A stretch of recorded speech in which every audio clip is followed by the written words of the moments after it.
খারাপ স্বপ্ন দেখলে কি করবেন? আসসালামু আলাইকুম ওয়া রাহমাতুল্লাহি ওয়া বারাকাতুহু। ইসলাম সম্প্রসারণ ও প্রচারের লক্ষ্যে চ্যানেলটি অবশ্যই সাবস্ক্রাইব করবেন ইনশাআল্লাহ। ১. বাম পাশে ৩ বার থুথু নিক্ষেপ করবেন। ২.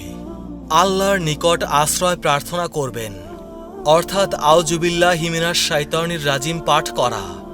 আবু কাতাদা রাদিয়াল্লাহু তাআলা আনহু থেকে বর্ণিত, আল্লাহ রাসূল সাল্লাল্লাহু আলাইহি ওয়াসাল্লাম বলেছেন, ভালো স্বপ্ন আল্লাহ তাআলার পক্ষ থেকে হয়ে থাকে, আর খারাপ স্বপ্ন হয়ে থাকে শয়তানের পক্ষ থেকে।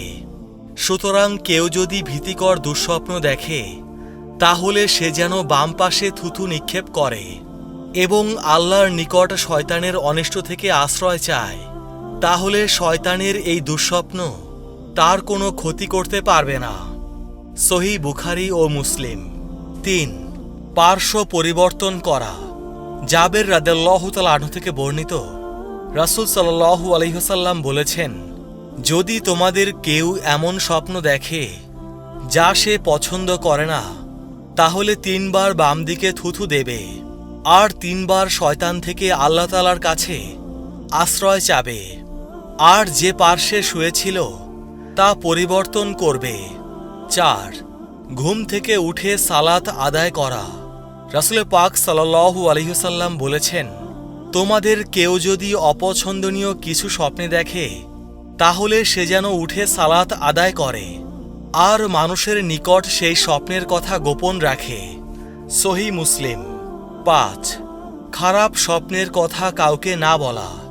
আবু সাঈদ খুদরি রাদিয়াল্লাহু তাআলা আনহু থেকে বর্ণিত, তিনি বলেন, রাসূলুল্লাহ সাল্লাল্লাহু আলাইহি ওয়াসাল্লাম বলেছেন, যখন কেউ ভালো স্বপ্ন দেখে যা সে পছন্দ করে তাহলে তা আল্লাহর পক্ষ থেকে।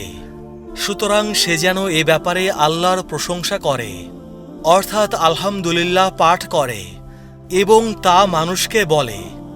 আর যদি অন্য কিছু দেখে যা সে অপছন্দ করে তাহলে তা শয়তানের পক্ষ থেকে। সুতরাং সে যেন এর অনিষ্ট থেকে আল্লাহর নিকট আশ্রয় প্রার্থনা করে এবং এটা কারো নিকট আলোচনা না করে, তাহলে এই স্বপ্ন তার কোনো ক্ষতি করবে না। সহিহ বুখারী।